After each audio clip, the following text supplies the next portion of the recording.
All right, sorry about that. Okay.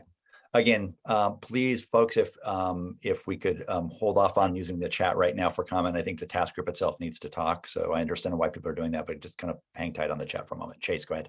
Yeah, thank you. Just a reminder, because we made a decision last week about the chat. If the consensus among the task group was that if the chat kept happening without just questions or comments to the that we would turn the chat off. So I just want to reiterate that we can turn the chat off. So I'm just going to hold it there. Yep, Chase, go ahead. Thanks. Billy, I just wanted to let you know, and the group know, but responding to what you just said, that I reached out to Professor Juliet Rooney-Varga to ask if she would come because, not because of a narrative of like a one-sided presentation of facts or research, but because we had not yet heard from an expert or reviewed any peer-reviewed research that compared wood-fired electricity generation to solar, wind, and hydropower. We'd only been comparing it primarily to coal and somewhat to like oil. And I felt that that was an important consideration for us to take into account, given that the bulk of the electricity sources that Vermont utilizes are hydropower, and then some wind, some solar, and some nuclear, and really not a whole heck of a lot of coal or natural gas or oil. Some natural gas, and at peaker facilities, some coal at times. So that was why that was really kind of the high level point I was hoping that could be gleaned from the presentation, which was a comparison of wood biomass electricity generation to wind, solar, and hydropower. So I just wanted to throw that out there just so that I think perhaps that high level takeaway may have sort of gotten mixed in with some other considerations. But yeah, that was very and I enjoyed hearing all the presenters. I thought they had a lot to offer. I had zero problem with the folks who attended last week, and I appreciated that you and others had reached out to them. I was just responding to the sense that the idea that there was perspectives assigned to certain presenters on either side of these issues was a novel concept that had just come up, because that is something that had been kind of shared in the past. So that was my only point, but thanks for clarifying. So let me just summarize a few points. And I am concerned about Charlie's concern about feeling like there's not direction and kind of focus. And so I think we need to come back to that after our presenters today to find, how we are going to move forward some our findings, recommendations, whatever the right words are, in the coming weeks. But I will note that I think, people are supporting, I think, free debate and discussion among a range of folks who have different views, who have expertise to bring, evidence back behind their views. And so I don't think anybody's disagreeing with that. And I think what Jane and I've tried to do, probably imperfectly, is people have suggested presenters, and with our own bias, if they've got some, letters next to their name, they work at a university or a consulting firm, they've been engaged in other states, kind of detailed discussions about this issue. They, we thought those kind of help with credibility. Maybe we've left people out because of those criteria. But I don't think anybody's disagreeing about kind of the range of presenters. I think the concern is this is a process which most of you on the phone today have been involved over many weeks and months, trying to build an understanding across a range of viewpoints and speakers and evidence. And it's, in the meeting last week, I think there was concern that kind of the one-off meeting was used as kind of an advocacy moment versus a kind of thorough dialogue and sorting out the complications. So I think we note that these meetings are open. People may do that, understand the concerns about trust in it happening. I think what Jane and I need to work with you all on after we hear from our presenters today is how we can help make sure, provide some focus and direction and support you all in coming to some findings, or whatever the right words are, to bring to the Climate Council in October. So people may need to say more or want to say more. We probably want to move on to our presenters now, but we certainly can come back to this towards the end of the meeting if we need to do more. Okay. All right. And thanks for raising that and having that discussion and sharing viewpoints in a respectful way among each other. Okay. So we've got two presentations. So Dr. Jerome Legonier and Dr. If I said your name wrong, please correct me soon. And we're going to turn it over to you. I think your presentation is about 15 to 20 minutes, and then we'll take about the same for questions. And really appreciate you being on today. Generally, unless you want to do differently, we'll kind of let you run through your presentation mostly, unless there's a clarifying question. And then the task group, folks with their video on, will be raising questions and asking questions of you. Sounds good. Thank you. So I'm I'm gonna start sharing my screen. Here it is.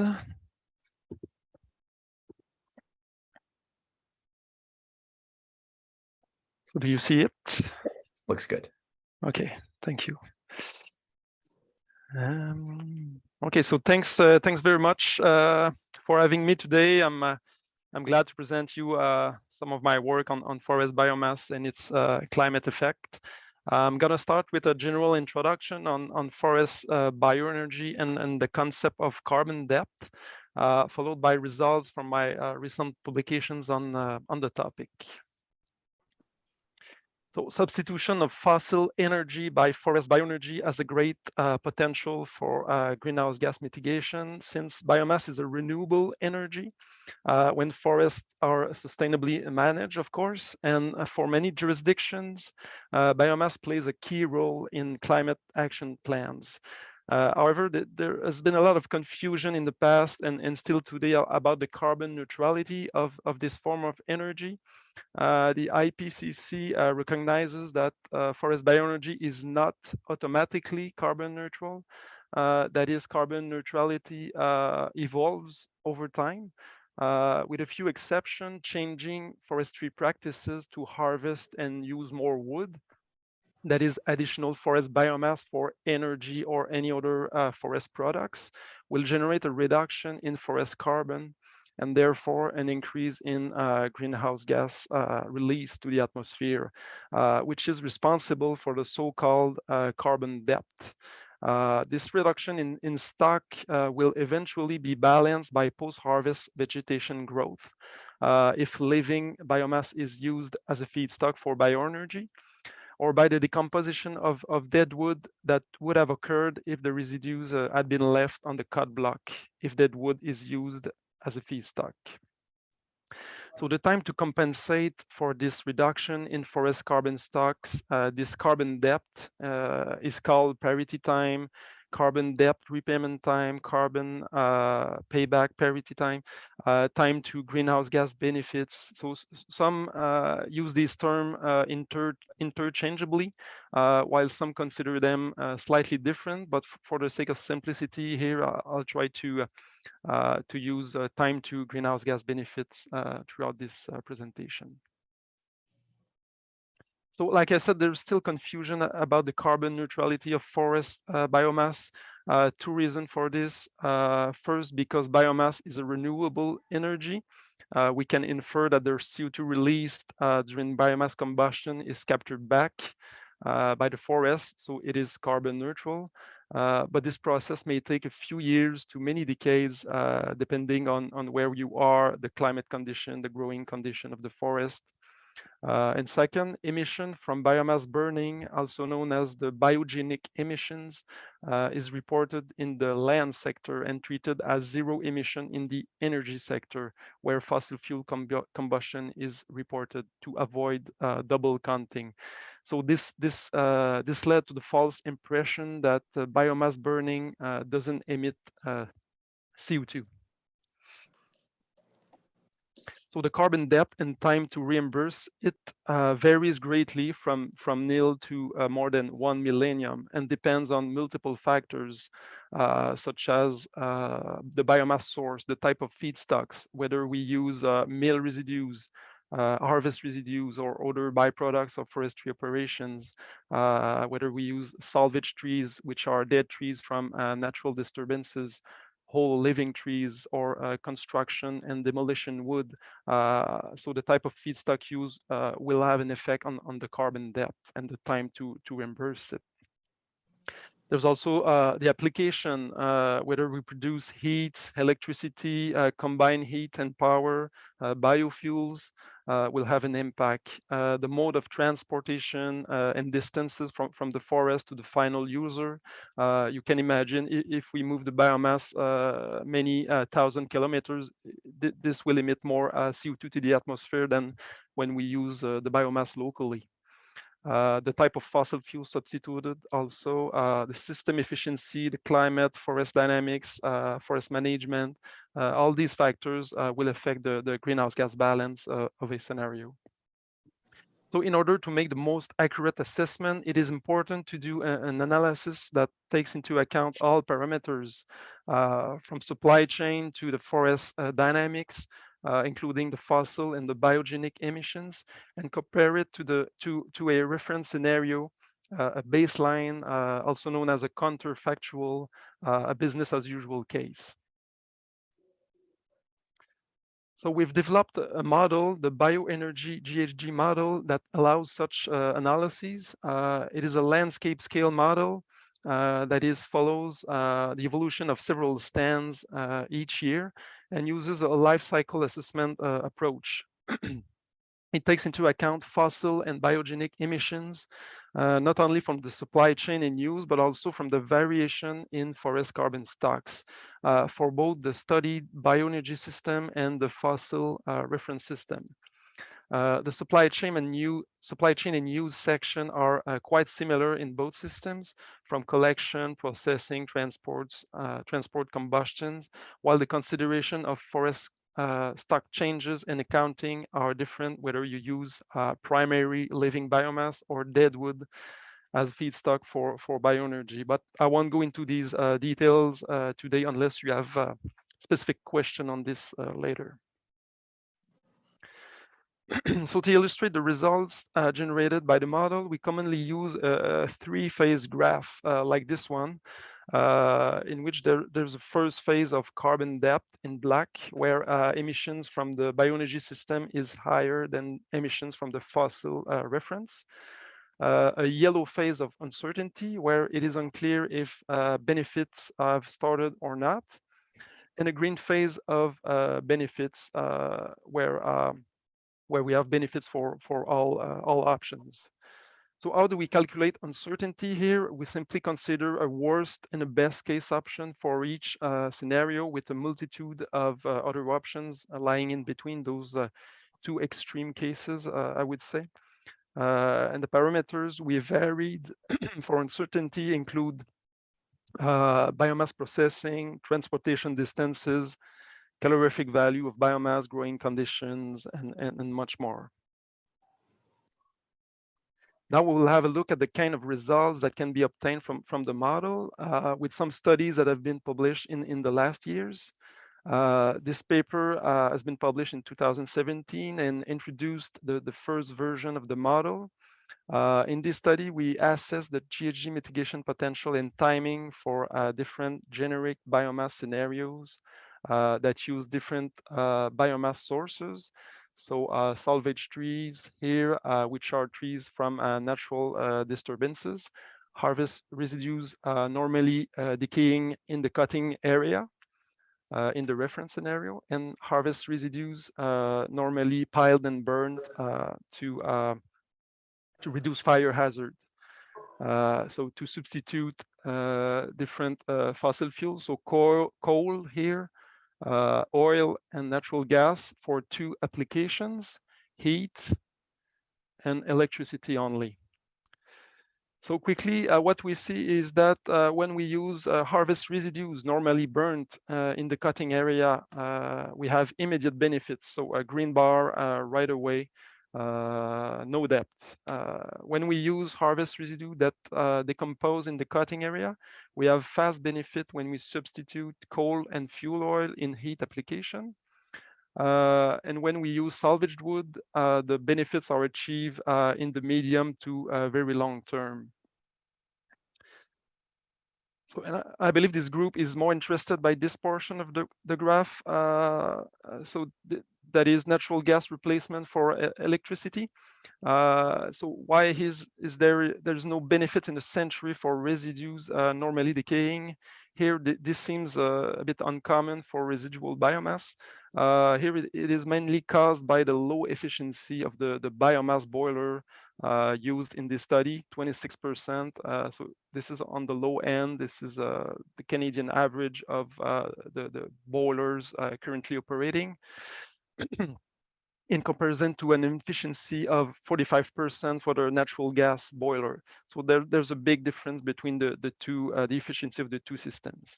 So it doesn't mean that natural gas to biomass for electricity is always that bad. It's possible to have a better mitigation profile, especially if we replace an old and inefficient natural gas system with a next generation biomass boiler. And we will see that later. We also published a study on renewable natural gas. Here, we wanted to know the mitigation potential of transforming forest biomass available along the network of pipelines in Canada into renewable natural gas through the process of gasification to inject it and into the conventional gas network via the different compressor stations. So what we see is that the results do not vary much between the three provinces studied, so BC, British Columbia, Alberta, and Ontario, because the specificity of each provinces were not that different. Second, again, when biomass is piled and burned in the reference scenario for both harvest residues and salvage wood, we have immediate GHG benefits, so no depth. When biomass decomposes in the reference scenario, we have medium to long-term benefit for harvest residues and no benefits at all in 100 years for salvage wood. For mill residues, we have short to medium-term benefits. So one reason why the benefits take so long to materialize is because the gasification process of biomass to RNG is not very efficient. It only manages to capture 60% of the energy contained in the biomass on average. Therefore, there's a 40% loss of energy.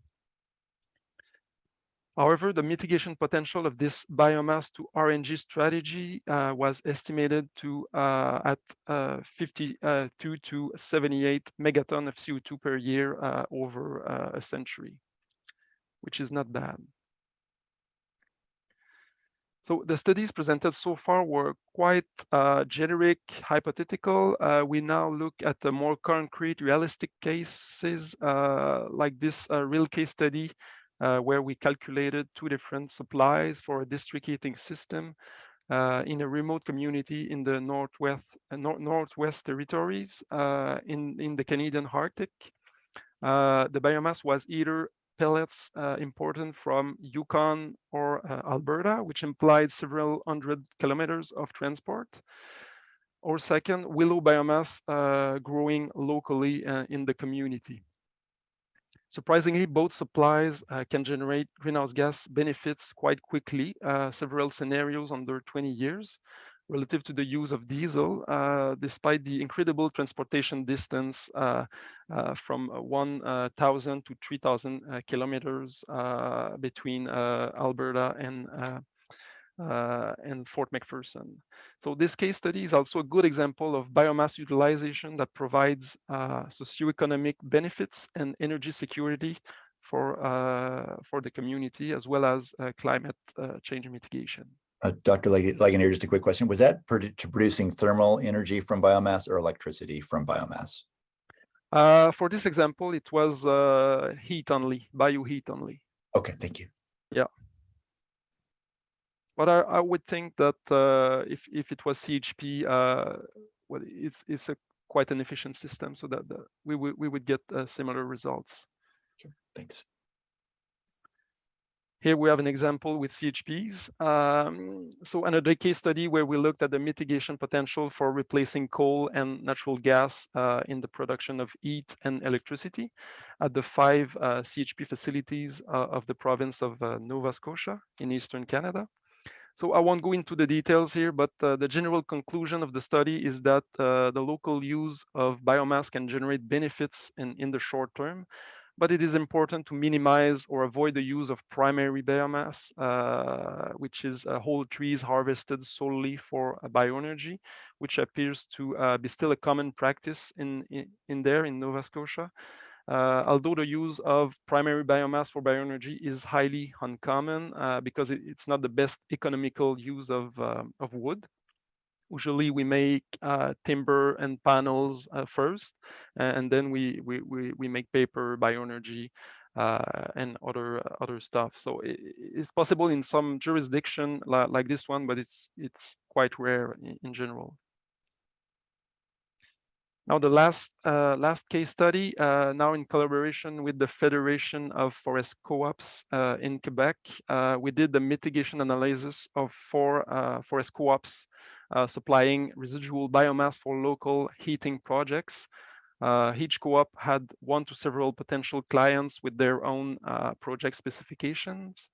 The co-op wanted to know which potential client had the better greenhouse gas mitigation. So here I show you the results for one forest co-op, the CGFA, supplying biomass from insect-damaged forests. We see here that no matter the client, whether it replaces fuel oil or natural gas, greenhouse gas benefits are achieved in less than 20 years. So in summary, we saw that forest biomass generates greenhouse gas reduction when substituting fossil fuel, but there's a large variability in the timing of benefits. Uncertainty may lead to different outcomes, so it is important to consider it. Sometimes it can be so large that the best case could generate immediate benefits, no depth, while the worst case could be multiple decades. So in general, residual biomass, local use in high efficiency applications such as heat production, CHP, to replace the most GHG intensive fossil fuels, such as coal, oil, usually provide the fastest GHG benefits. This may be seen as a simple rule of thumb to classify acceptable and unacceptable bioenergy projects in terms of climate mitigation, but there's always exceptions, and following such a simple classification may also prevent some good projects to be deployed. The Fort McPherson study with long distance supply chain is a good example. So in order to adequately assess whether a project is good or bad to meet short-term climate commitments, a case-by-case approach should be adopted. Short payback times are better. They help meeting short-term climate commitments and avoid the risk of a climate tipping point. But longer ones can also help fighting climate change. We have to keep in mind that the priority is to reduce our use of fossil fuel, and biomass may have a role to play. Finally, multiple forest products are generated by forestry: timber, panels, paper, textiles, bioenergy, with their own climate benefits. So assessing the contribution of the forest sector as a whole, not just bioenergy, may provide a more complete, adequate picture of the net mitigation benefits provided by forests, and perhaps help design sound and efficient policies. So before I stop, one last thing, I wanted to advertise the Bioenergy Ghg Calculator, which is a simplified version of our model. It allows you to calculate the greenhouse gas mitigation potential and timing of emissions of various scenarios. Function and customization are quite limited because it's a simple version.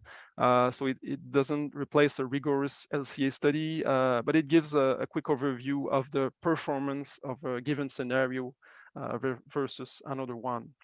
So when you are in the web page, you will see a form like this one, and you can build your scenario by selecting options from the different drop-down menus. So that's very easy to use.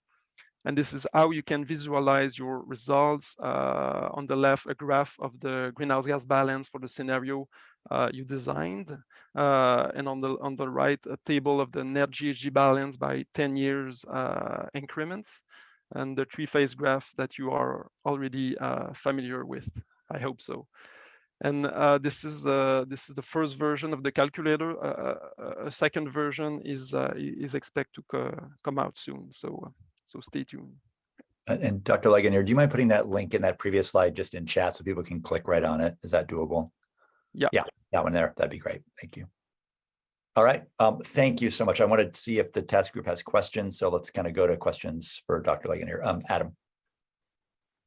Leggeneer, thank you very much for your presentation. I have two questions. The first one was, can you talk to the boundaries of your research in terms of the spatial scale? Was this stand level analysis or was this landscape level analysis?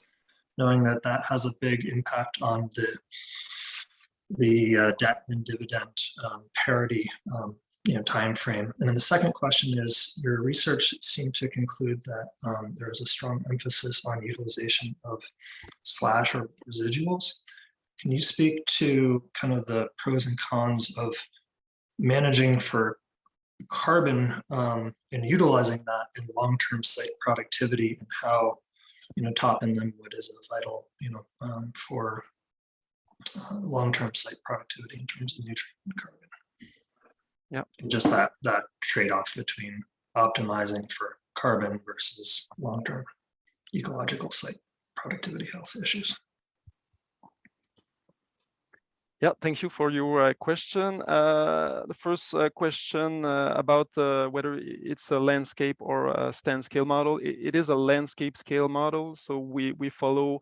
I would say it's an increasing stand scale model. So each year you start with a new stand because you convert your land to a more intensive biomass harvesting. After a certain amount of time, the model deal with multiple stands at the same time. So you monitor the growth and the decomposition of organic materials. For the second question, so I would say the environmental impact of biomass harvesting, the slash residuals, the effect on long-term site productivity. Well, there has been quite some research on this. What we see is that there's no problem when the site condition is good, when the soil is fertile. It causes problem when you are in a nutrient poor, carbon poor site. For example, sandy soils. When you have a very thin soil, this is where we see a problem in forest productivity when we harvest residues. Yeah, mostly. But there is also issues related to biodiversity, not just site productivity. Some people, some researchers raised that, and well, biodiversity is a more complicated issue because it involves many variables. But in general, the trade-off that some jurisdiction apply is like 50% residues. Yeah, it would be a trade-off of 50%. So we can harvest 50% of the dead wood left after harvesting, and for site productivity and biodiversity without harming the environment. But again, it's a case by case. It depends on the initial site condition and forest composition and climate. Great. Adam, any follow-up to that before I go to Chase? No, all set. Thank you very much. Appreciate it. Great. Chase and then Billy. Thank you, Dr. Leggeneer. I really appreciate you coming in and sharing your research and your insights. I was actually hoping, if you don't mind, sharing your screen again and pulling up the slide with the sort of two-column comparison between thermal application, wood biomass, and electricity application, wood biomass, as compared to oil, coal, and natural gas, please. one of the first slides, right, Chase? I think. Yeah, it was like slide 5 or 6 or 7, maybe, or somewhere in there. The one you'd like circled, the lower right-hand quadrant. Yeah, this one. Yeah. That's the one. Yeah, thank you so much.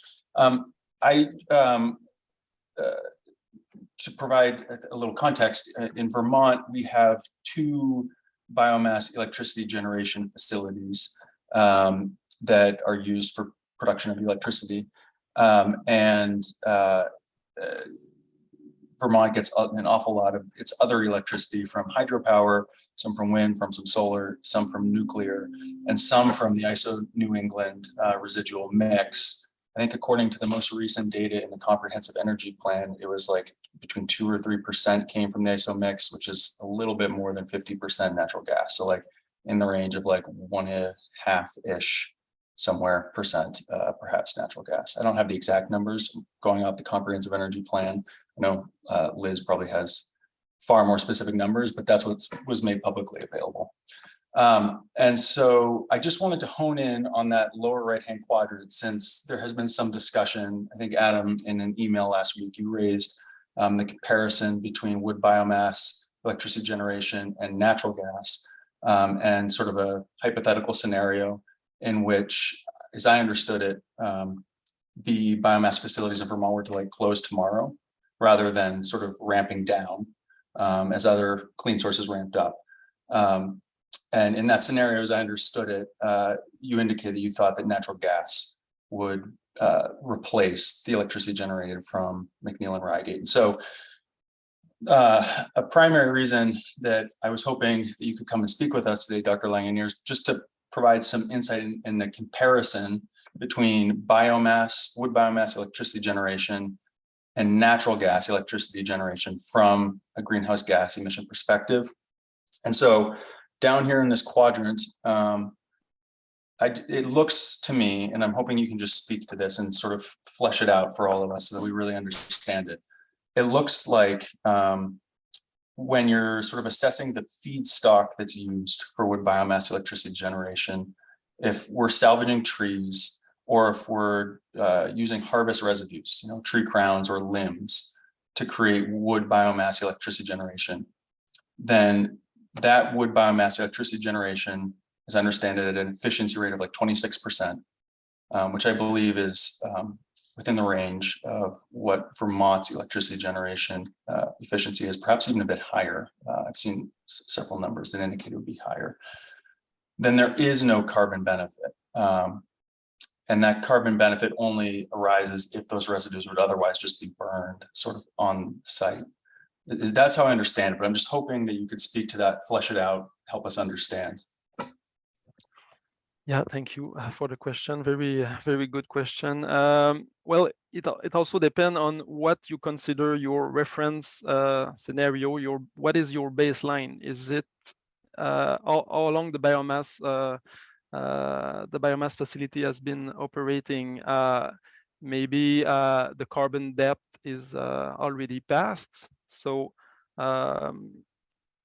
if you change from this biomass plant to another next generation biomass plant, more efficient, you will save on greenhouse gas emission for sure. If you change from biomass to the existing biomass with 26% efficiency to a more efficient natural gas, I mean that remains to be analyzed, but well, I think it's maybe not the best thing to do, because you already passed your carbon debt probably with your previous biomass plan. So if you change to fossil now, that in my opinion that wouldn't make climate sense. Chase, do you have a follow-on to that? Then I'll go to Billy. Yeah, thank you. And just to clarify, I'm in no way suggesting that we should switch to natural gas. I just was hoping that we could have a comparison between natural gas electricity generation and wood biomass electricity generation. And as far as the timeline of the carbon debt, it looks like in your analysis here, you were looking at a 100-year timeline. And so in a scenario in which a electricity generation plant is burning wood residues, treetops, and limbs, 100 years would go by and that carbon debt would not be paid off. So, for example, the McNeil facility, I think, became operational in 1984. It would be the year 2084, when we got to the end of this graph, and the carbon debt would still not be paid off as compared to natural gas. Is just the way I looked at this and thought about it. But yeah. Well, again, like I said in my conclusion, I mean, a case-by-case approach is really the thing to do, because each project has its own specificities and characteristics. So it's difficult for me to speak if it's a good or bad idea, but yeah, I mean, we should test it. Thank you very much. I appreciate it. Billy, you're up next. Thank you, and thank you for this presentation. The graphics are really helpful in presenting complex topics in a way that simple people like myself can understand, so thank you. I just have a couple quick questions. First is, what the emissions calculated for natural gas and other fossil fuels, are those burner tip emissions, or did you look at the life cycle emissions associated with those fuel sources?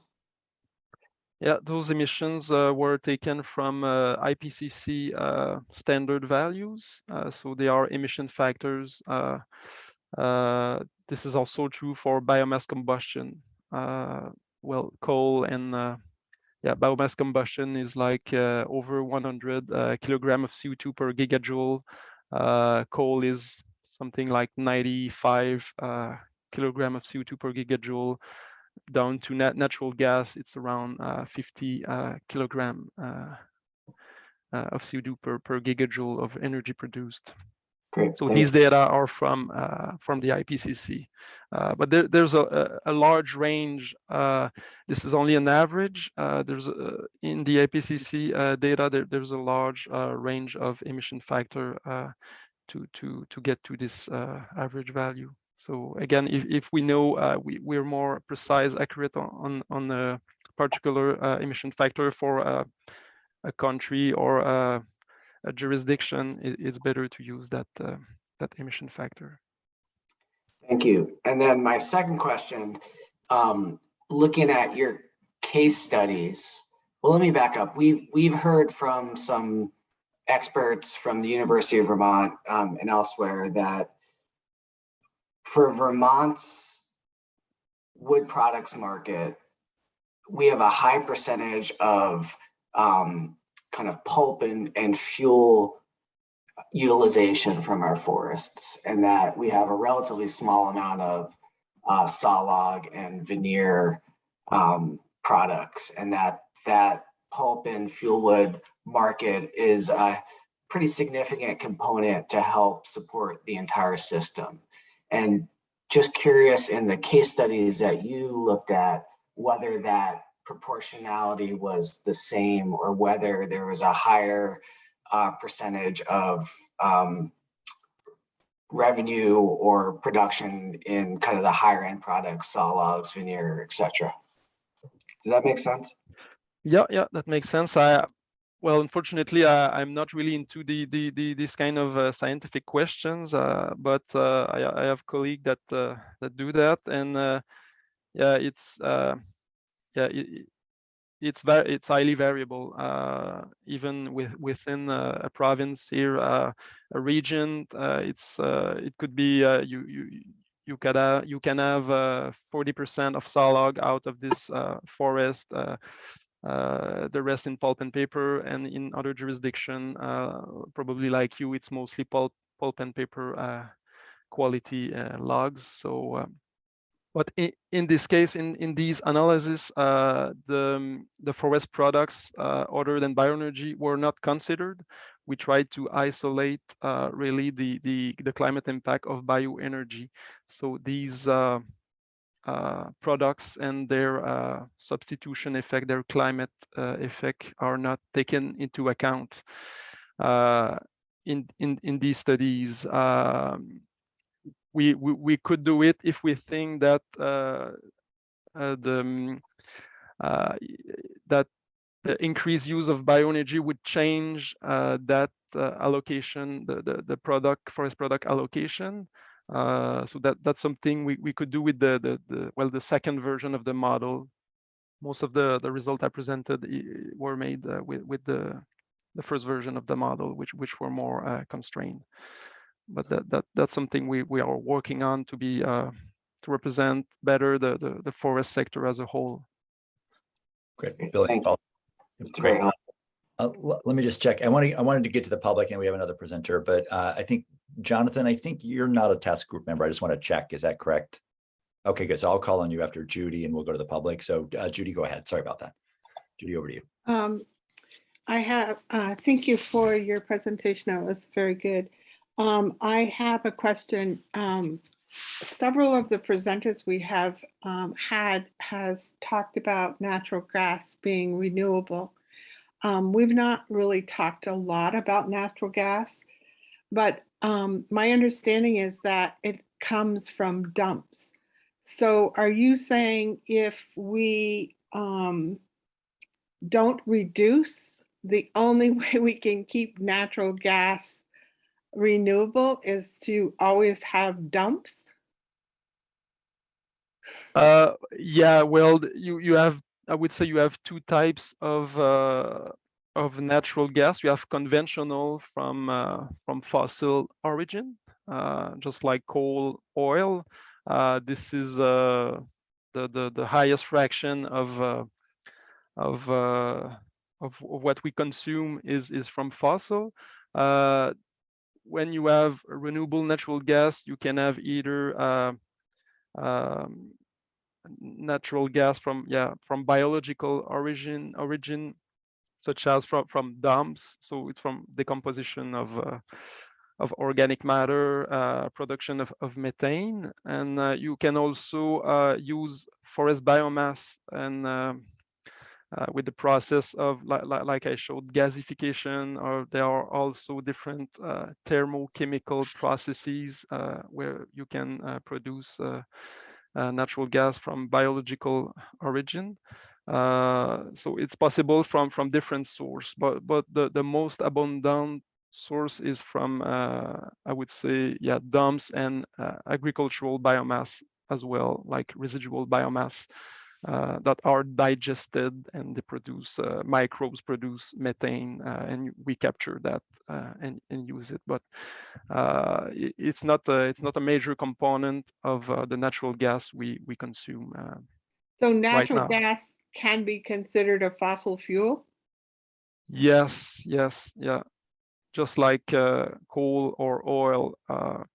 So when we talk about renewable natural gas, it's from biological sources.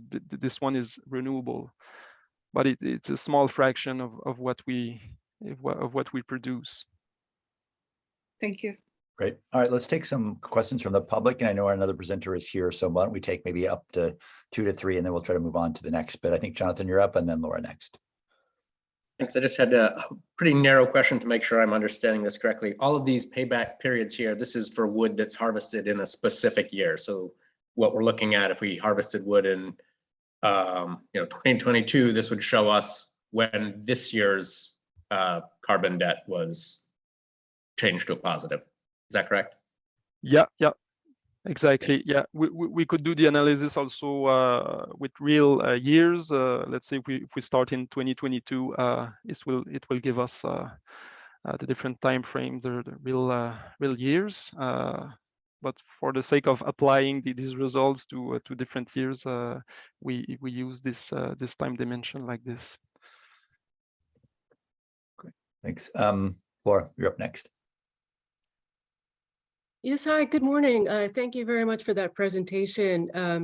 I just wanted to say I work with Dr. Mary Booth at PFPI, and she is a big fan of that bioenergy calculator that you put together. It's extremely helpful and user-friendly, so thank you for sharing that resource.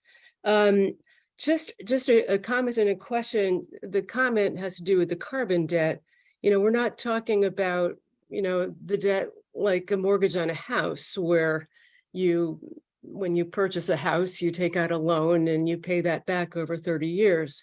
And you're talking about a plant that's burning biomass every day, that debt continues to build and accumulate. So the idea of, because it started in 1984, paying off that debt is not really a realistic assessment, because really you're building more debt. You're going to more debt every single day as you burn that wood. That's just my comment on that analysis. I'm very impressed by how clear you presented these concepts, and I'm grateful for that.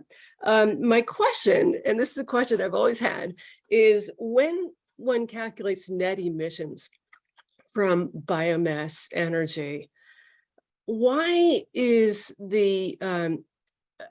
carbon sequestration that's lost not calculated into that factor? So those trees, while there's the 100 years for new tree growth to grow, to take in that carbon dioxide, you've also lost the 100 years of those trees had they been still living, sequestering carbon dioxide. And why is that not calculated in any, as far as I know, any net carbon emissions analyses? Well, it depends on what type of analysis you're referring to. For bioenergy, well, it's mostly an industry based on using byproducts of conventional forestry operations. So mill residues, harvest residues. So, I see, for residues. I understand that, but yeah. in the US, I mean, many of the plants in the Northeast, their permits allow them to just take whole logs and chop them up into pellets, into chips and burn. So there's actually, most of the plants, I don't know McNeil because I haven't studied that permit, but do allow whole trees logged for biomass energy to be burned. Anyway, so I've just always wondered why, and I really appreciate your analysis of residues. Yeah. Well, if the the baseline scenario for those trees, if they are not used for bioenergy, what would happen with them?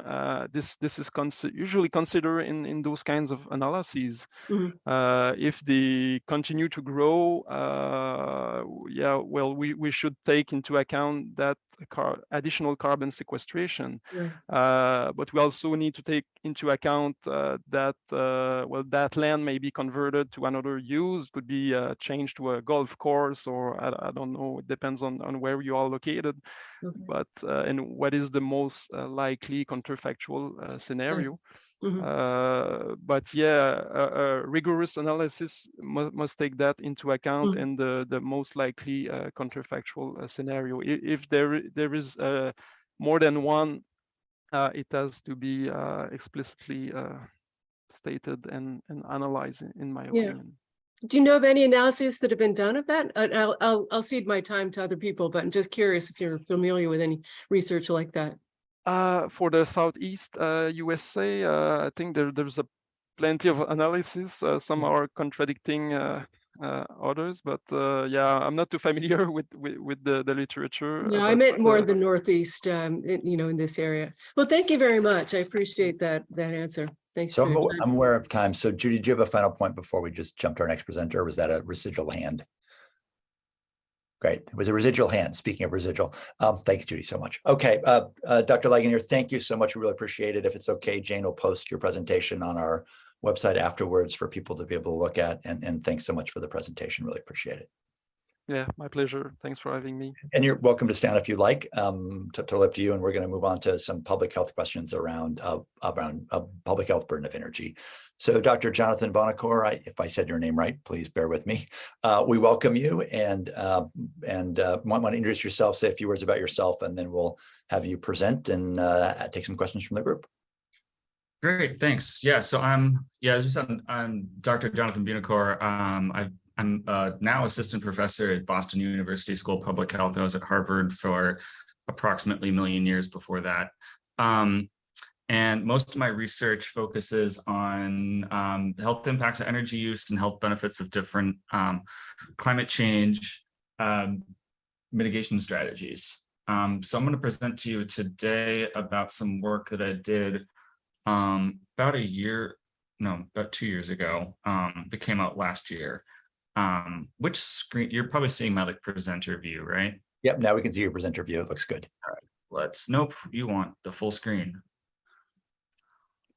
I think we're Let's see. okay. Yeah, I think I'm seeing what I just saw in the You last. see the full screen? Yeah, full screen. It's not draft view. Okay, great. Okay, so yeah, so this is to talk about just the health impacts of biomass. This is all based on a paper that came out a couple of years ago on just basically a historical reconstruction of trends in health impacts of energy use for the last since about 2008 until 2017. So just to broadly frame stuff, there's a lot of different impacts of energy that are out there. The previous presenter talked largely about climate change. A lot of my work focuses on air pollution. There is also, of course, water pollution from this, land use, material use, toxic chemicals, all kinds of impacts that every single form of energy use can have. And on the flip side of that, there are a lot of benefits, obviously, because we're interested in energy for a reason. Heating, cooking, transportation, electricity generation for use of computers and internet, that list goes on. So the paper that I want to talk about today is this paper, again, it came out last year, Reductions in the Health Burden of Energy. This historical reconstruction largely was focused on the transition away from coal, but it had a lot of interesting things about wood in here, published in environmental research letters. Found just due to the decreases in electrical generation from CO2 emissions, due to this transition from coal to gas since 2008, basically looking at what happened to the health impacts of coal versus gas, what about all these other fuels that are out there, and this is largely focusing on all stationary sources, including building and industry, so not just power generation, kind of recognizing there's other forms of energy we use other than electricity. And just to be clear, most of what we're talking about here is going to be what's called PM 2.5. So on this figure here, it is particles that are in pink in this picture. They are small enough that you can fit about 20 of them across the width of a human hair. And the concern about them is largely due to that size. So because they're that size, they can stay in the atmosphere for a while. Basically, they're too small for gravity, but too large to kind of just randomly stick to stuff and fall out of the atmosphere. So because of that, they can stay in the atmosphere in a couple of weeks. And also, because of that size, they're fairly capable of getting pretty deep in the lung. So this PM10 here, your nose and throat, mucus and hair and stuff in there is basically capable of filtering these particles out. But the PM 2.5 particles are small enough that they can kind of bypass those natural defense mechanisms in the body and get through into your lung, and they can get to the region where the oxygen exchange happens. The chemicals on these particles are capable of basically detaching from these particles, so they can cross the barrier from the lung into the blood. And once they get into the bloodstream, basically every system of the body is kind of on the table in terms of what can be impacted. There's been evidence with showing risk of premature death, heart attack, stroke, neurodegenerative disease like Parkinson's, Alzheimer's, autism, heart attack, asthma, obviously. It's kind of to the point where there's a joke in environmental health world that there's an entire genre of paper that air pollution is associated with some new health effect you haven't thought of yet. So it's basically bad. Bad for health. And this is just showing basically the change in your risk of death here on the y-axis, the concentration that you're exposed to on annual average on the horizontal axis here. And this is sort of what's called the dose response function. And basically, if your number is above one for the change in risk of death is basically background, and any number above that is an increased risk of dying due to air pollution exposure. The US EPA's regulatory limits are set here at 12. The WHO, World Health Organization, sets them at 10. But based on this and dozens of other studies that have found basically the same thing, there's fairly good evidence that even if your air pollution levels meets the regulations or the WHO guidelines, there are still health impacts from it. And it's just that the standards haven't caught up with the science yet. So to kind of look at do this historical reconstruction, the EPA publishes emissions inventories about every 3 years. So at the time that I did it, 2008, 2011, 2014, and 2017 were all available. I think the 2020 emissions inventory is set to come out early next year. So it's about a 3-year lag.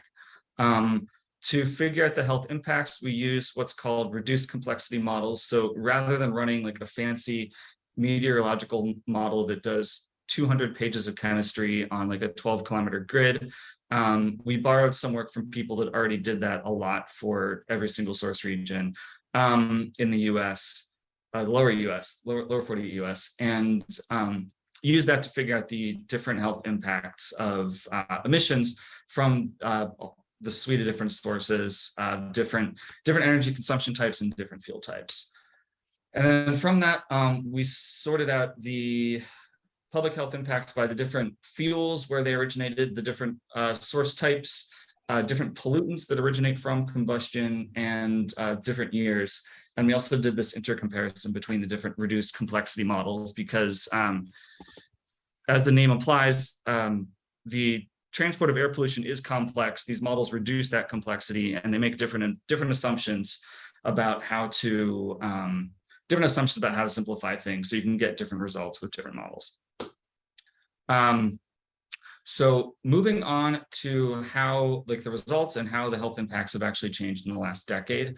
Right now, this panel is focusing on electricity here. So you have on the right side is the total number of attributable mortality cases due to air pollution from, in this case, electricity.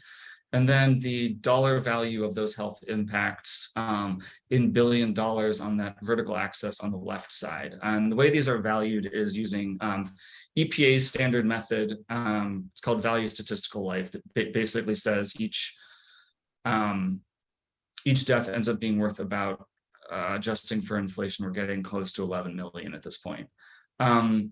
So what you're seeing in this panel here is the decline from 2008 to 2017 in health impacts of electricity, almost entirely driven by coal, which is the red line. The other lines for gas, oil, wood and biomass in purple, and then other are basically along bottoms because coal has really taken over. And then the different line dashes, they indicate the different models.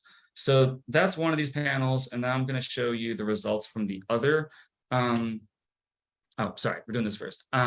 So the electricity, the impacts ended up being about 59 to 66,000 deaths in 2008 to about 10 to 12 in 2017, again, largely driven by coal.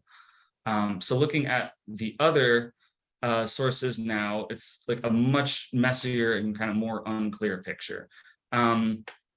Looking at industrial boilers, the grand total was about 37 to 42,000 in 2008, down to 22 to 29,000 in 2017.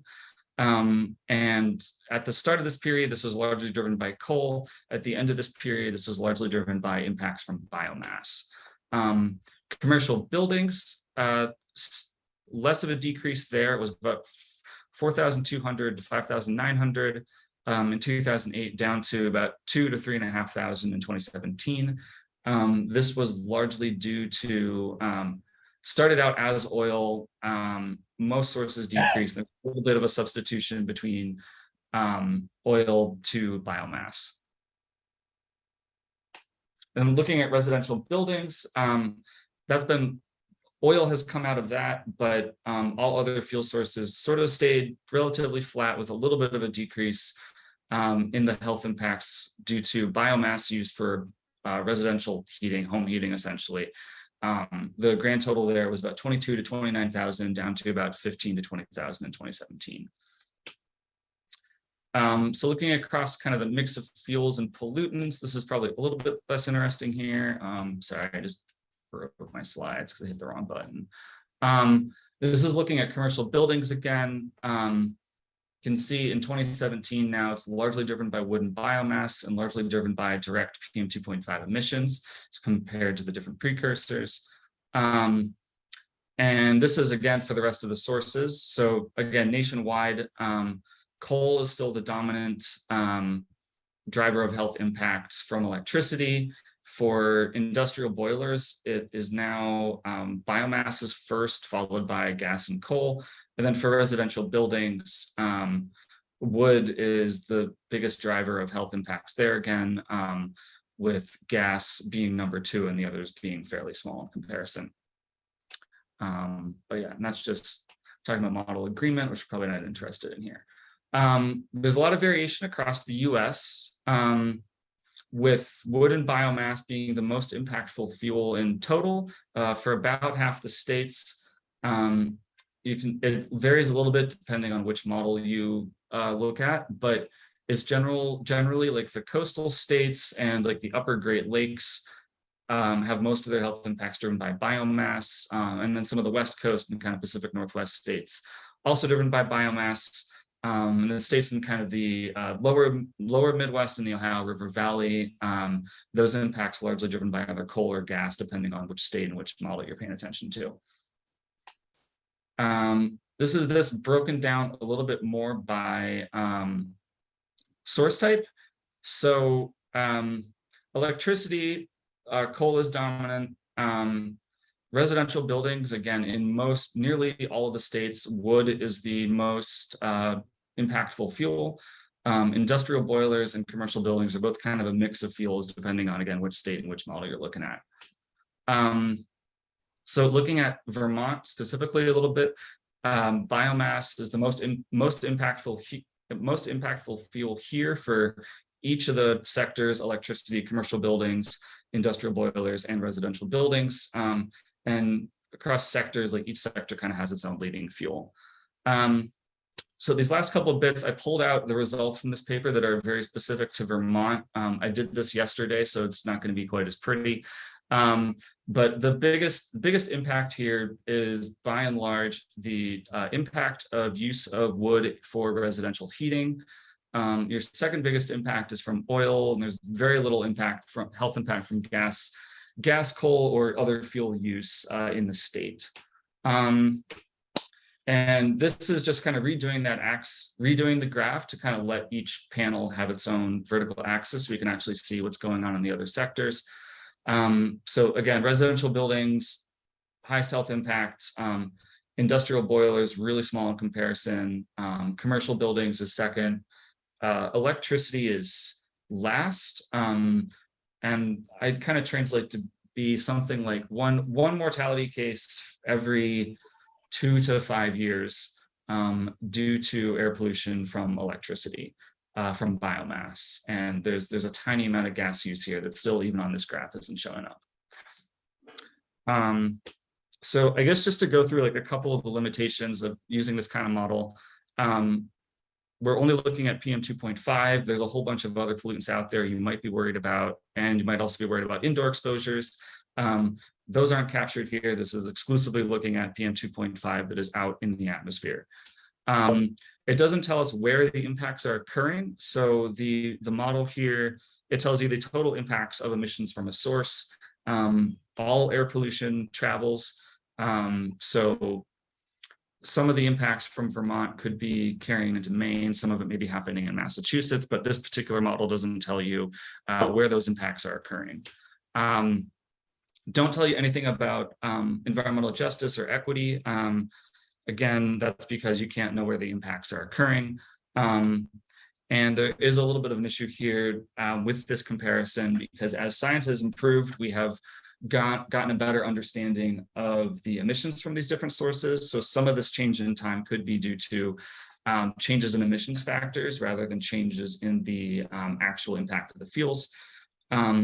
And kind of similar to what Jerome had mentioned, this is not really this isn't a true life cycle comparison of fuels, since you're not getting health impacts across the full life cycle, similar to the climate impacts.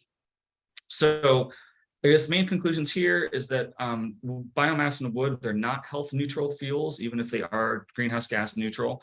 The fuel types, they have more or less equal impacts nationwide, whereas previously this was largely dominated by coal. And similarly, a lot of our air pollution, it was dominated by these very large point sources, coal-fired power plants and that kind of thing. And now it's switched to being a mixture of the kind of remaining point sources and a lot more of these kind of area non-point sources like buildings, smaller industry, and fireplaces. So with that, thank you. I'm happy to take some questions. Great. So first in the task group questions. So Adam, over to you first. Thank you for the presentation. That was really helpful. Maybe it was in there and I just didn't see it, but could you provide some context of like how transportation as a exposure risk impacts health compared to the various industrial and power and other sectors? I'm curious how that proportionally plays into. Yeah, good question. I don't have that offhand, unfortunately. Sorry, but I think it's not. It is. I'll be surprised if so like these days transportation is the biggest greenhouse gas emitter nationwide, but not by a lot. I think it's going to be similar with health. Great, thank you. Charlie. Thanks, and thanks for being here today. Just a question on clarification. When we look at the slides and we talk about residential applications, I mean, you just mentioned fireplaces. How are we defining residential applications? Because as you point out, there's fireplaces, there's wood stoves, there's outdoor wood boilers, there's newer, higher efficiency pellet boilers. What are we lumping into that in the data that we've seen? So here it's going to be basically every single one of those is going to be part of it.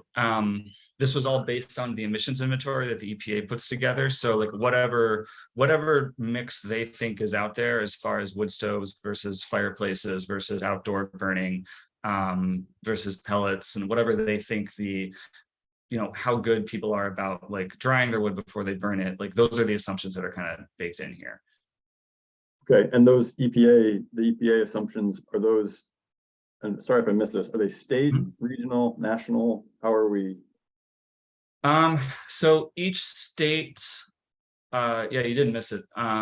But each state submits data on this. So like they're required to as part of that kind of 3-year process to develop these inventories. So yeah, each state will submit, and then if it should submit, and if a state doesn't for a source, EPA uses some like fairly default values to kind of fill in any gaps, because the goal with this is to build a comprehensive inventory. So being slightly wrong about something is worse than missing something. Okay. Thanks. Chase. Thanks. Thank you, Dr. Buonocore. I was wondering, could you pull up the slide? It was towards like the last quarter of your presentation where you had a national, it was like a picture of all of the states in the country, but you were focusing specifically on Vermont. I think it was a couple more slides. Impacts, yes, across all sectors. We went through this rather quickly, and it seemed like it was probably an important slide. And so I was just wondering, could you please just talk us through those various, the commercial electricity, industrial boilers, and residential buildings? Could you just sort of walk us through what's described here? You mean like the definition of the source categories or the results? The results, yeah, just the high level, like going through what's going on here. Yeah, thank you. Okay, so across the columns here for the panels, there's again those three different models, which are 3 different ways of like distilling like meteorology and air pollution transport into an Excel file. So there will be differences across those. I more focus on, at least for this, focusing on the differences between different sources and the different fuel types. So what this is showing is basically color coding the leading fuel type across each state for each one of these fuel types. So the simplest one here is electricity, where for most of the states still, if you're looking at the electricity generation, the most impactful fuel there is coal. There's a few where it's gas. Those are like California, Nevada, Idaho, Mississippi, New York, New Jersey, Massachusetts, Rhode Island, a few other states. And for Vermont, Vermont is the only state where biomass is the leading highest impact fuel in the country. So that's electricity. Looking at industrial boilers, it's a bigger mix across the states. So in kind of the northern kind of Great Plains into the mountain states, looks to be mostly driven by coal. You have a little bit of model disagreement there in South Dakota and Wyoming, but 2 out of 3 models say for all those states, coal is the most impactful fuel. In the southern Great Plains down through Texas, it's gas. Some of the southern Rocky Mountain states, there's still a lot of oil use in industry. California, it's unambiguously gas. And then in the East Coast, it's a more interesting blend, kind of depending on where you are. And there's also some model disagreement here. But focusing on New England for industrial boilers, it's mostly in most states, it is wood and biomass. In Vermont specifically, 2 out of the 3 models think it's wood, 1 thinks it's oil. For residential buildings, it's unambiguously wood everywhere, except for Illinois and New York. And for commercial buildings, so this is like everything from like offices to schools to hospitals and that kind of thing. It's a really big mix depending on where you are. Sorry. Bless you.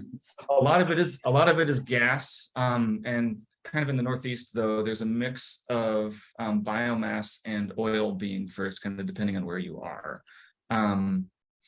But in Vermont, again, there's unambiguously wood and biomass.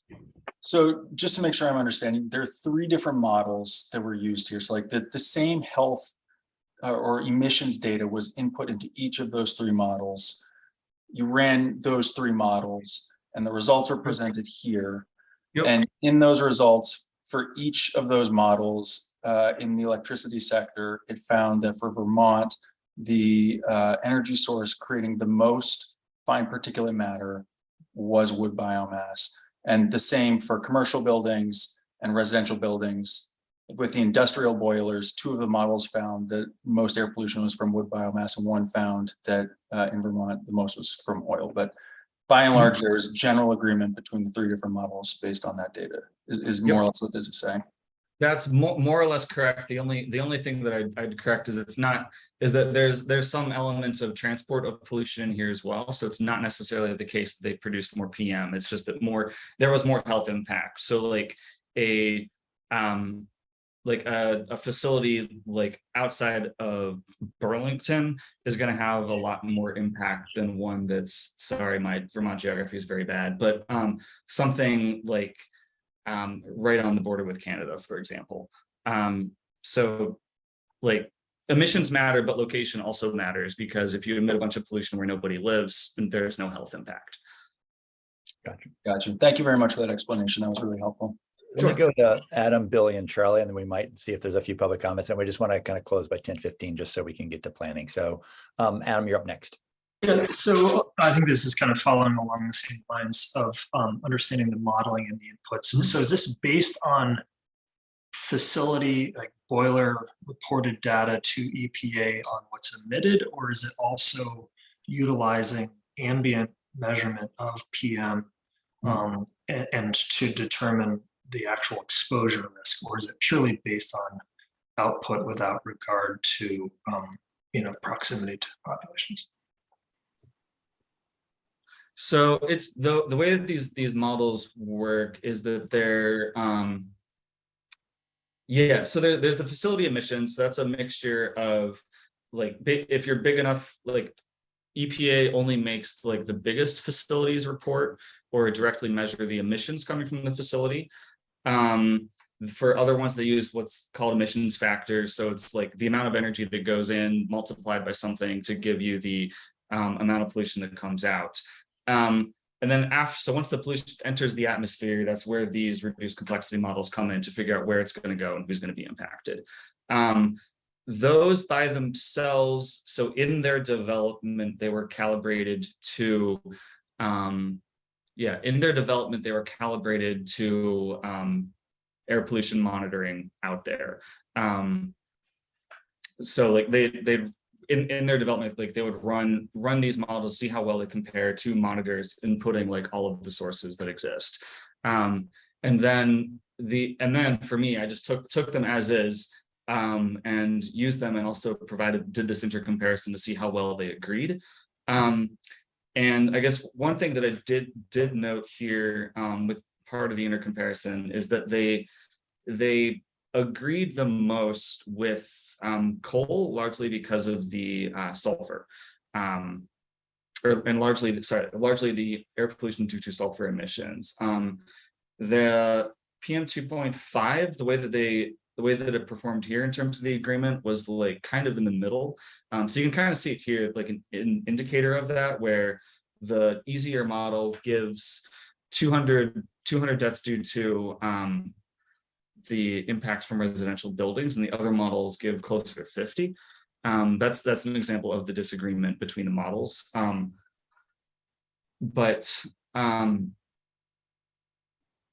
Yeah, I guess that's the end of that thought. There's kind of nothing else there. So like in their development, they were calibrated against real monitored data. But for here, we couldn't do that because like I don't have the ability to shut off all fireplaces in Vermont, run the models and see how well it behaves in terms of concentrations getting experience in like Maine or something. Great. Let me go to Billy and then Charlie, and then maybe take public comment. So Billy, go ahead. Great, thank you. This is really helpful, and I think consistent with what we heard from the Vermont Department of Health, that the majority of our particulate emissions or in the wood space are coming from residential heating. On the electric side, that the one map that Chase asked you to pull up that showed Vermont's primary emissions coming from wood fuel in the electric space, this is maybe a dumb question. Is that because we don't have any other emitting baseload plants in the state, so it has to be the highest source since it's the only source? Good question. You probably know more about your grid mix within the state than I do. And I guess just for answering that question, like Vermont is in the ISO New England, so this is again due to air pollution that originates in the state. Like it doesn't matter who buys it and which grid it's in. So this is just about like in-state generation, not like the actual contracted mix that Vermont utilities are purchasing. Correct. Okay, yeah, and I don't think we have any baseload emitting generators. Most of our other baseload power is hydro in Vermont, so I don't know how it wouldn't be wood or biomass in this context, but others may have a better answer to that question. But thank you. Okay. Yeah, you have that right, Billy. Great, thanks, Liz. Chase, let me go to you before I go to the public. So Chase, go ahead. Thank you. So just following up, I mean, Billy, this is not so much a question for you, Dr. Buonocore, I guess more just sort of like speaking in conversation with Billy. I understand, Liz, you can chime in here. I think that there are some peaker facilities around Vermont that do burn like oil, for example, at some points of the year. So I do believe it's not just the biomass facilities. Yeah, that's why I said baseload, because I'm aware of it. Yeah, no. Yeah. So I just wanted to add that fact. It would be. Oh, sorry. Yeah, it would just be the pure amount of time the facilities are running. Those other facilities obviously have air permits and they operate within them, and they don't operate very much. So right. I think we're all, aware, saying the same thing. Yep. No, that makes sense. I just wanted to get it on the table for folks who aren't as enmeshed in this stuff as we are, that there are other facilities in Vermont that do combust hydrocarbons that produce air emissions. It's not just the biomass. I just wanted to make sure we understood that. They're peaker facilities, they run only sometimes. But Billy, what I was really trying to get at, or what I wanted to sort of raise in conversation is, I think you're right that primarily we see that the health impacts through air pollution in electricity generation in Vermont are coming from wood biomass, because we do get so much of our other electricity from non-emitting sources. And so it's, I think that that's an important distinction to make, probably for a couple of reasons. One is, of course, that if we get electricity from non-emitting sources, then we don't have air pollution. And that is, in fact, a policy choice that we can make. We could choose to get our electricity from sources that don't cause toxic air pollution. And so in large part, Vermont has made those decisions, but in some instances, such as the combustion of wood biomass for electricity generation, we have not made that choice. So I think the comparison and the distinction is the salient one. Right. No, I appreciate that. And I don't think any of us are denying the fact that these plants emit, pollutants that are not good for public health. But that's one in a number of considerations we're looking at. So thank you. Dr. Bonacore, did you want to make a final point before I go to Annette? Yeah, I had two in there just to like add a little bit of nuance there. So again, like permitted doesn't mean zero health impacts. And I guess the other thing is just reminding everybody like that, Vermont is in New England, and you have upwind neighbors. So like there could still be air pollution in Vermont, even if you shut all emitting sources down, because you are upwind or downwind, of like New York State, Canada, Pennsylvania, and all the rest. Great. All right. Let me take two answers. Lauren and Annette, I wasn't sure whose hand was up first. So whoever wants to go first, just let me know. Annette was first. Okay. Annette, go for it. Well, actually, Laura was first, but okay. So I have a question and a comment. We have two specific locations, one in Chittenden County, the McNeil biomass plant, and one in Rygate, the Rygate biomass plant. Those are the two electricity generation plants, and those are the topics of this task force. And my comment is that you made a comment about, well, if there's nobody living downwind, then there's no public health effects. The Rygate plant is right on the border with New Hampshire, and right next to that is forest land that is wildlife. And so even if there aren't any people living there, aren't there still effects to the wildlife? So I just think that needs to be acknowledged, that the creatures have some health effects too. But my question is your presentation, and in particular the slide, is not very different from what we saw from the Vermont Department of Health, and it's rather generalized. How do you get specific information about the two specific locations in Vermont and the public health effects from the two specific locations? Mm-hmm. Yeah, so I think first, to your point about people proximity, air pollution travels a really long way. So I mean, I'm sure here in Boston we experienced it. I don't know if you all did, but like, we could see the impacts from the fires in the West Coast. Like, the plume was like over our head. And that degree of air pollution transport is not unique to wildfires. So, even so, like, even if you can't see, even if it looks like the impact ends like a few miles outside of this plant or something, like the PM 2.5 will stay in the air for probably a week or two, and it will transport and it will affect people depending on where the wind carries it. So there could be impact in Maine, there could be impact in Montreal, and if the weather is right, like some of that air pollution is going to make its way to London. And here in Massachusetts, like we're downwind of a lot of coal-fired power plants in the Midwest, despite those being close to 500 miles away. And air pollution from China can make its way to California. So like just because you can't see it doesn't mean there's no health impact. But also I totally agree with you that yes, there's probably air pollution impacts in wildlife that aren't captured here too, that should be, and I think that'd be kind of cool to do.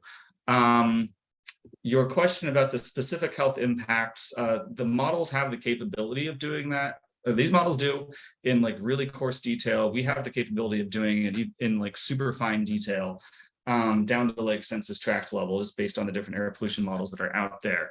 And you know, the way that would work is just looking at the reported emissions that they report to the EPA or that the EPA has estimated for these facilities, and running those specific emissions through. And I guess in terms of specificity, like again, with this model, it's just going to tell you the total number, but you know, again, we have the capability of doing it, you know, down to like census tract maps of like asthma risk. Annette, any follow-up to that before I go to Laura, and then we'll probably close for now. So how do we get that information? I mean, we've had two kind of similar presentations that are very general in nature and show that burning with wood stoves is worse than the electricity plant, but we're still not getting down to the level where we find out what's actually happening with these two plants in Vermont. Yeah. So that's the question. I mean, yeah, I mean, happy to talk offline about that. Like myself and a collaborator at UNC, like we've been working on this model. We have some preliminary results looking at vehicle electrification in New York City, and we're looking for more cases to apply it to. And like, frankly, really the only limitation is like the amount of funding we get in the door to hire people to run the model, and for Sarah at UNC to pay for computer time. Annette, if you want to, totally up to you, but if you want to put your email in private chat to Jonathan, then you guys can be connected too. So, you know, totally up to you, but that would be one way to do it and keep your email confidential among all of us. So, okay, Laura, over to you, and then we're going to wrap on this to talk about next steps. Okay, thank you. We use the National Emissions Inventory modeling data for Massachusetts and found similar results that biomass heating for industrial, commercial, and residential combined was 83% of the PM 2.5 of the heating emissions and 22% of the PM 2.5 emissions overall statewide for Massachusetts. So it is significant.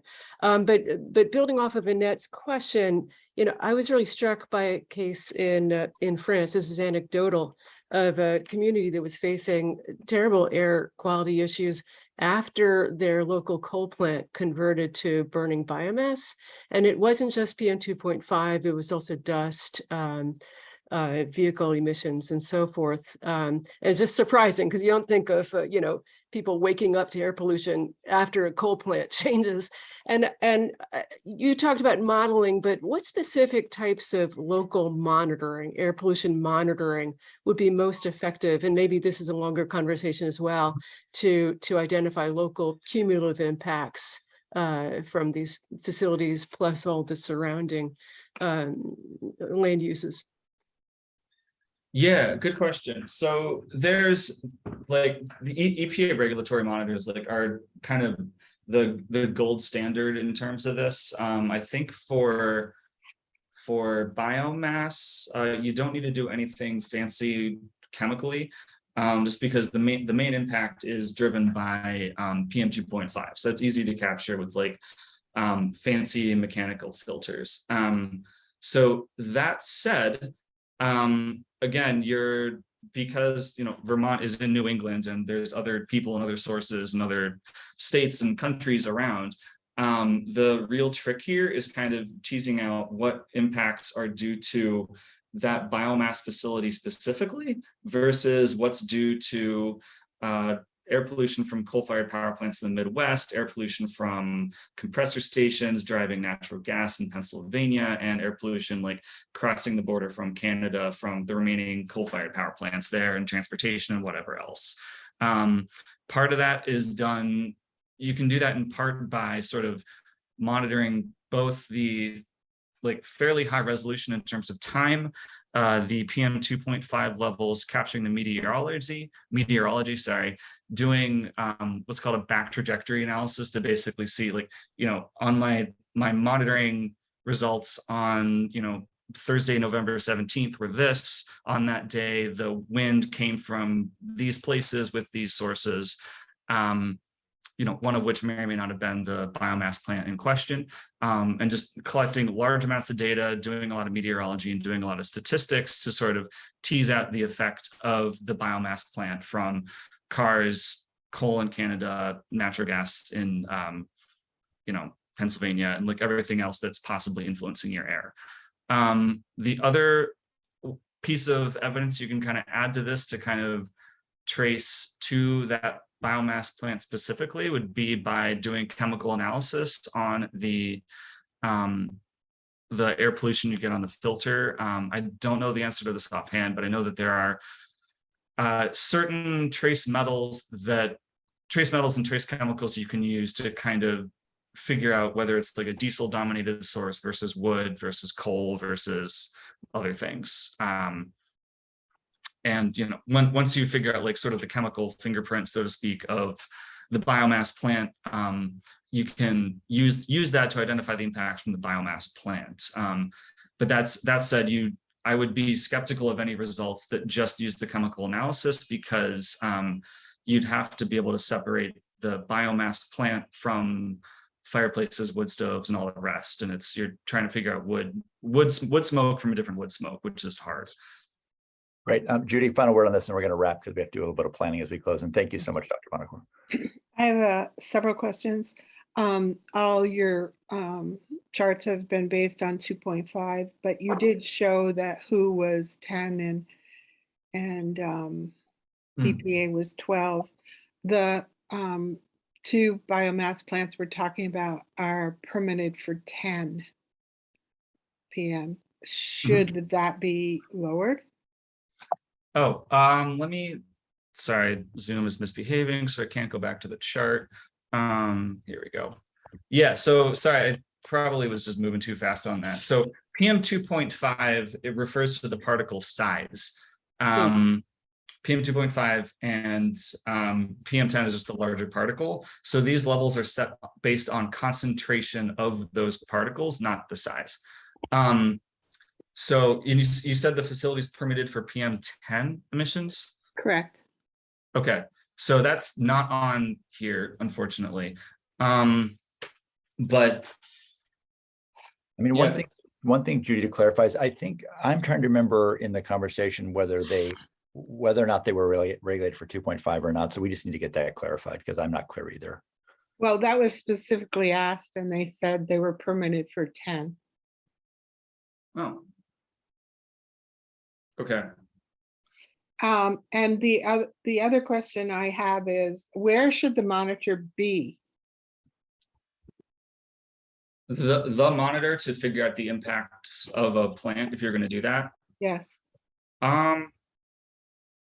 So ideally when this is done, like some of the best studies that have done this, you'd put down like 4 or so, and kind of do monitoring on those like contemporaneously, so that to kind of figure out the impact due to the biomass plant. Like there's basically one monitor upwind, one monitor downwind.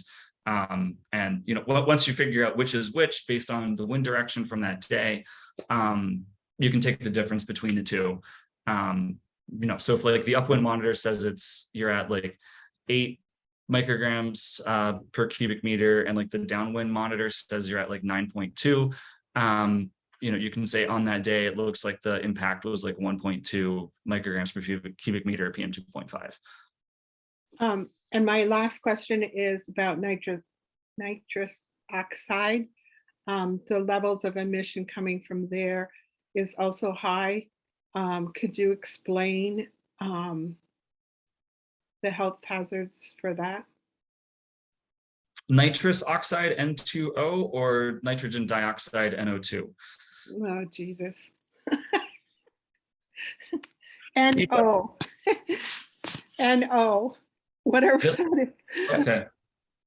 On the report, it said it was 10,000 parts per million. Okay. If it's N2O, that's a greenhouse gas. So similar to like carbon dioxide, it just works faster. And kind of disappears from the atmosphere faster, and it's kind of more impactful during that time course.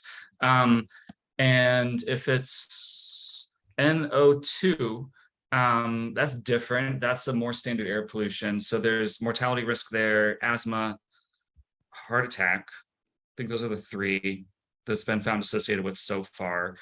But it's also a precursor for both PM2.5, which you're seeing here, and ozone. So just what that means is like when you release NO2, and it will react with other things in the atmosphere from other sources to form PM2.5 and ozone, and eventually lead to those health effects. So again, PM2.5, like I said, everything is basically every system of the body's on the table. But with ozone, it's mostly respiratory diseases. Thank you. Thanks, Judy. Okay, thank you so much, Dr. Bonacore. Really appreciate it. Thanks again. Okay, so we need to do a little bit of planning. So Jane, can you remind me, we owe the Climate Council an update by when is that? Can you share that with us? Can you drop your slides, Dr. Bonacore? Yeah, thank you, Billy. Yeah, if we could just, so we can see everybody. Oh, sorry. There we go. Thank Thank you so much. Thanks, Billy. Yep. So Jane, remind. Yeah, the presentation's on October 17th. Okay. And we have weekly meetings now scheduled between now and then. Good. And the only one of the ones that is, I think, worth considering is next week's meeting. The question I understand from some task group members that at this point they'd like to call the question and start to review our draft findings and start to do that as a group. So we have plenty of time as a group to review that. But then I've also heard interest from some folks on hearing from Dr. Sternum from MIT. And then also there is the possibility through email discussion around sort of a presentation from the Public Service Department about electricity, where electricity comes from and what would happen as these were phased out. Right. That's from kind of a generation standpoint, if those two plants were gone. So again, I think, so one possibility group would be that, if we want to kind of, I think we do need to kind of start looking at, draft findings of this group and spend probably most of our time there. If people wanted to hear from Dr. Stern, and Chase may be able to say a little bit more about him or her, and then kind of a little bit about just the role of the plants vis-a-vis electricity. We could probably do that, but we do probably need to get going on really just kind of digesting what we're learning. And we know we have a small group who's been working and will work to kind of flesh out those things to bring to you in terms of findings. So what is people's thoughts here about how we kind of proceed? So I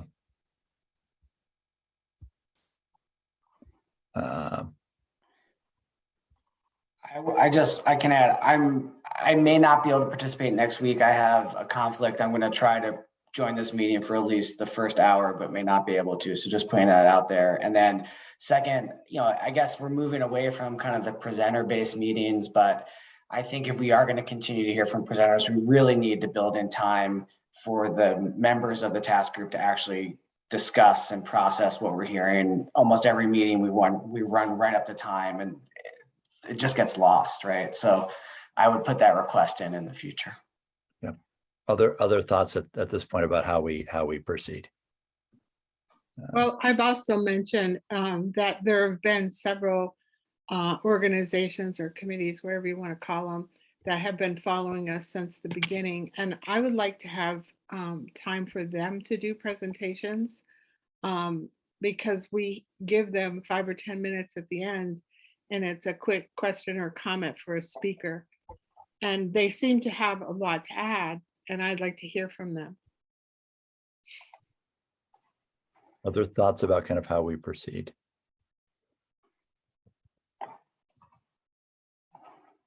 I think it would be helpful to see the work that, and I apologize if this has been shared, but the work that the drafting committee has been working on, just to kind of see what direction that is. So that would inform kind of how we use the balance of our time. Can you explain that? What drafting committee? Yeah, sure. I'm happy to. We've only met once as a group, and it was really, there isn't really much to share other than Pat and I especially Pat, took the lead on drafting up notes from the conversation the group did around Robin, around what they've learned to date, and then what questions they still have. And Pat put an effort in putting those in notes that were related to the scope and how those comments and questions relate to the scope. But that hasn't been shared, and the group has only met once. So the question one, I just want to just call it, since it's past time. We don't have anything scheduled for next week as far as presenters. So would really benefit from all of you to say, yes, you want presenters, who they are, what questions are still out there, and then related to technical presenters, if you'd also prefer just to have an extended public comment period. And then finally, if that doesn't feel relevant to the majority of the group, we can just share the notes that Pat and I took from the first drafting session and really just start to dive into it, and have a discussion and see if that percolates more questions or presenters. Right. And Judy, just be clear, the folks, I think the folks we included in that kind of drafting group was you, Judy, Richard, Charlie, and I think Chase. I don't know if there's anybody else, Jane, or not, but that was the small group just to get us started. Okay, thank you. So again, I think we are anxious, for everyone to kind of digest. There's so much more we can learn and do. There's a no, each time we have a presentation, we probably generate as many or more questions than we do findings or learnings. And I think at least for now, our sense is we do need to kind of, I don't know if pause is the right word, but kind of just reflect and digest where we are.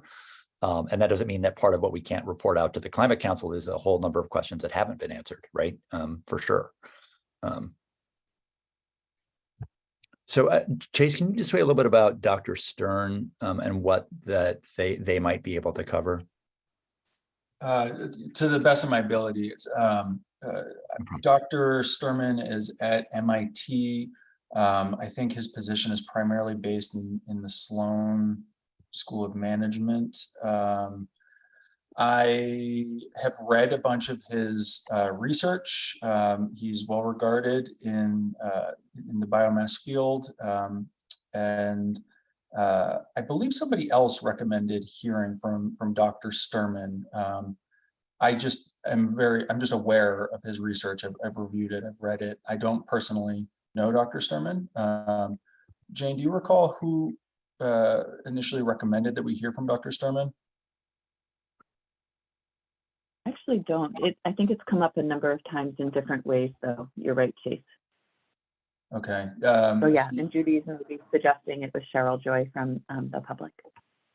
Understood. I think, frankly, we would benefit from hearing from him just because he's at the forefront of this field right now. And so, hearing from somebody who is engaging in the research right now based on the most current best data and analyses is helpful. It's always helpful to make sure that we're reviewing the most contemporaneous and informed research.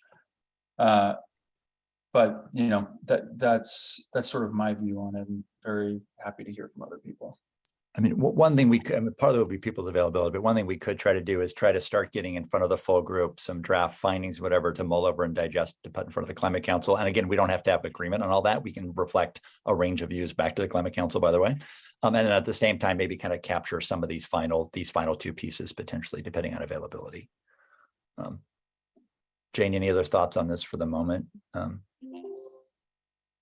Well, yeah, I do just want to highlight another concern that's been brought up, and I'm not sure, this is probably something just for steering committee members to hear. Liz, you and others, just about process, have been flagged just for concern that this is going straight from the task group to the council and not going through subcommittees, and just sort of want to talk through that with the task group and make sure that was what we as a group decided, make sure that was in line with how we were thinking this process worked, because there's 3 subcommittees represented here.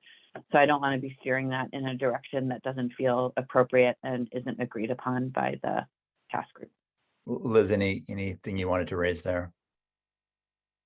I mean, I think, Jane, our thought was, that's okay, is that since we've got 3 different subcommittees, of the, that this is kind of related to. And since that almost makes up the big portion of the Climate Council, and since it's not quite clear how each subcommittee would process this information differently, it just seems like makes sense to go to the Climate Council. But if people feel differently, let us know. Judy. Since the original recommendation for this to happen came from the Ag and Ecosystems Committee, I think it should go there first. It should go back to them so that they can see what happened to their recommendation. I mean, and one possibility is we can certainly share the findings of this to those groups, but ahead of the Climate Council. I think the one question is just, can we figure out the timing of all of it in terms of meetings? But we can look at that, I suspect. And Charlie gave a thumbs up to that as well. And Cheryl Joy, thanks for putting that note in thing about who Dr. Sturman is. I'm sure I'm saying his name wrong too. All right, so Jane, I think we've got some interest in a final few presentations. We've got some wrestling between subcommittees and full council in terms of how to report back. And then we've got to kind of begin to put some stuff in writing as we go. So I think that's probably kind of where we are at this point, but I don't know, Jane, if you have other reflections. I know we're just a little bit over time. Can I just add one other thing quickly? And I just put it in the chat. I know there's been some discussion of kind of the impacts from closing either of these or both the facilities on health, emissions, forest health, et cetera. And I just put in a report that was commissioned by the legislature looking at scenarios related to closing the Reigate plant. So a lot of that work has been done, at least for that facility. And I think an important thing that we do need to consider in this conversation is the just transition principles. And if we're recommending actions that would impact the kind of livelihoods of the folks that are working at these facilities. So just leave that out there for folks to read. Right. And I think one thing that you all should share, but I think, it's certain ability to that point, I think as we think about any potential, suggested major changes from this group, there is an analysis of that across a whole host of kind of impacted or affected parties that you raise. It's absolutely, and complicated and probably beyond the ability of this group to sort out without some significant, technical help to do so. Chase and then Jane, and then we need to probably wrap. Patrick, you said what I was going to say, which is just that in a consideration of equity, we can't look with a narrow focus on a particular group of people. In that sort of situation, there are many people who are impacted by this issue in many different ways, some of which, as Judy points out in the chat, are literally their health and the health of their children, because they're frontline communities who are impacted by defined particulate matter that's produced from the McNeil generation facility located right next to their homes. And so these are complicated issues. And as you all know, we haven't heard from impacted communities. That process hasn't informed this discussion. And my understanding is that process is going to be initiated later. I do know from the last meeting of the Just Transition Subcommittee, which I attended when I briefed them on what's going on here, there was an opinion raised that there ought to be input from impacted communities, and that therefore the work of the subcommittee shouldn't be considered closed because we haven't done that work. And so anyways, Billy, your point's well taken. I just think that we need to look at the full scope of equity and not take a narrow focus of what a just transition means. Absolutely, Chase. And I wasn't suggesting that. I was just adding another consideration to that broad suite that I know we are all concerned about. So thank you. I'm going to go to Judy, and then Jane, I want you to close as we go. So Judy, go ahead.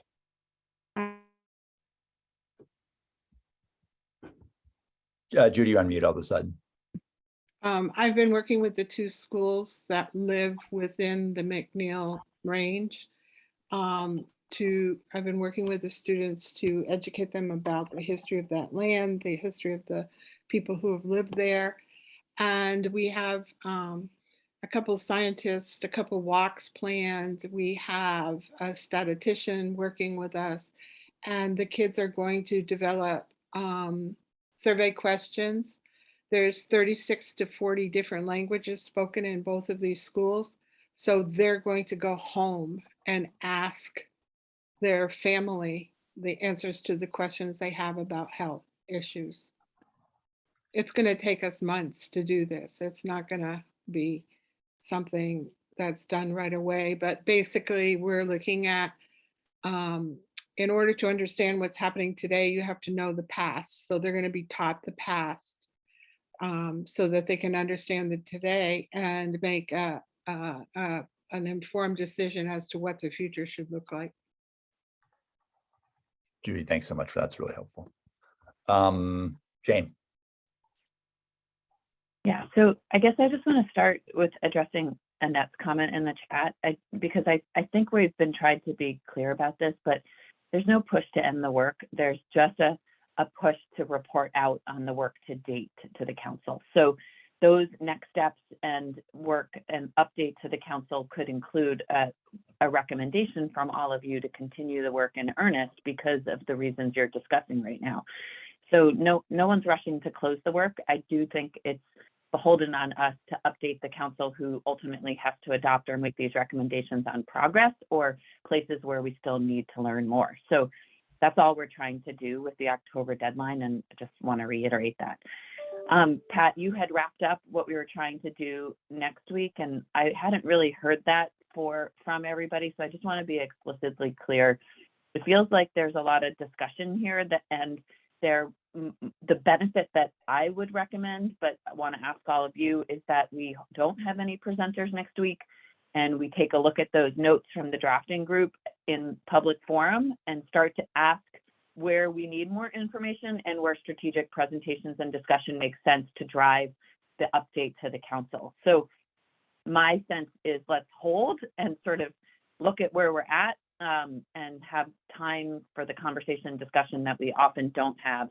And if anything, have a longer public comment period at the end of the meeting. That might be helpful too. I think a thumbs up from Adam. Judy. I'd prefer to hear from this last person that has been recommended. And I would also like to give additional time to the public that's been, so they could do like a 5 or 10 minute presentation if they so choose. Okay, thanks, Judy. Charlie. Thanks, Pat. I just want to speak to the kind of where the finish line is for this work. And I don't want to curtail any of it. I think the conversations we're having are really helpful. I do just want to point out though, and this might be more speaking to the council as a whole and the members of this committee, but when the council wants people to engage with this work that are not paid state employees or here representing other organizations that are drawing a paycheck to be here, they need to compensate them. I mean, this is not a public meeting. We have opened it up to the public, which I think is great. But I mean, like people like me or Judy, like we can't get a stipend to be here. This is completely volunteer based. And I mean, speaking very personally for me, like I have to run a company. Like we've been meeting for 9 months, like once a week, you know, and I love it. I'm here for it. I want to be part of it. But there's a point at which capacity bumps up against capacity. And I guess, again, this is more a message for the council when you're thinking about your budgetary things and all of that work. But if you actually want to get people who are working on this stuff in frontline impacted communities, you know, not here as a representative of another company, corporation, or interest group, you guys got to actually like put your money where your mouth is. Otherwise, you're just riding the back of people that are committed and interested in the work, but have limited capacity to do so. So again, that's not directed really to anybody here. It's more just to council members to please pass that up the chain, that there's limitations around that. Thank you. So why don't we do this for now? I think there's a range of views. So for next week, because we got that on our calendar, right, Jane, for next Wednesday, is why don't we try to get something, however imperfect, and believe me, it's going to be imperfect. So we want people to take that in the spirit of a starting point. So please keep that in mind. We'll say it again next week because it'll come from Jane and I, which we've heard certain things and other things. We've talked a little bit of the drafting group. We might involve them again. So it won't be perfect. It'll be a start, and it'll be, and we can represent a range of views, not just one.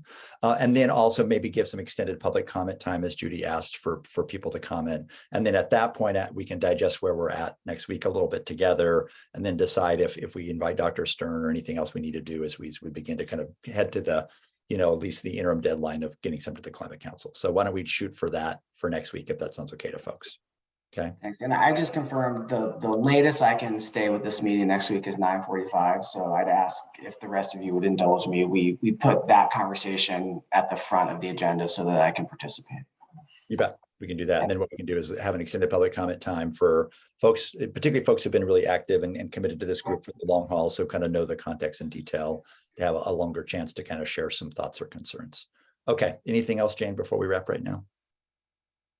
Okay. Thank you, everybody. Thanks, everyone. See you next week.